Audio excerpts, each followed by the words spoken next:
Способ устранения свиста ремня с помощью сосновой канифолии. Пользовались им еще водители во времена СССР. Он может пригодиться в том случае, если там, например, ремень свистит, натяжка не помогает устранить свист, либо он натянут нормально, но все равно проскальзывает. Вот это говорит о том, что он уже изношен сильно.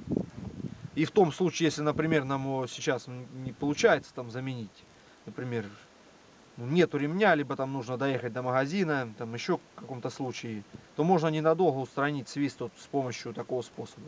Значит, нужно натереть его сосновой канифолию, в результате чего он станет липким и начнет лучше цепляться за шкивы. Вот именно на этом автомобиле ремень свистит после запуска. Вот сейчас попробую натру им канифолию, и поможет этот способ или нет.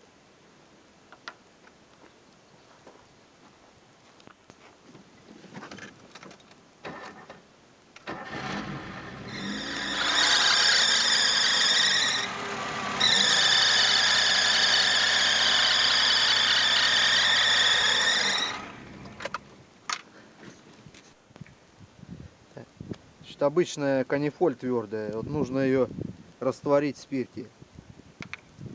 Так погуще, чтобы она липкая получилась жидкость.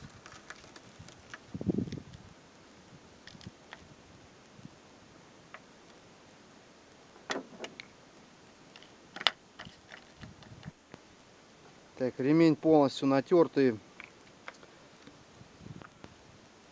Но только он становится липким не сразу, а после того, как спирт испарится. То есть после этой процедуры нужно немного подождать, перед тем, как заводить двигатель. Вот сейчас он уже липкий. Так. Еще не пробовал заводить. Сейчас, помогло или нет.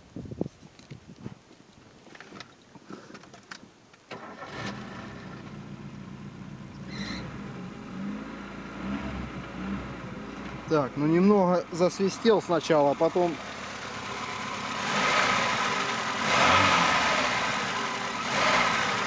не свистит.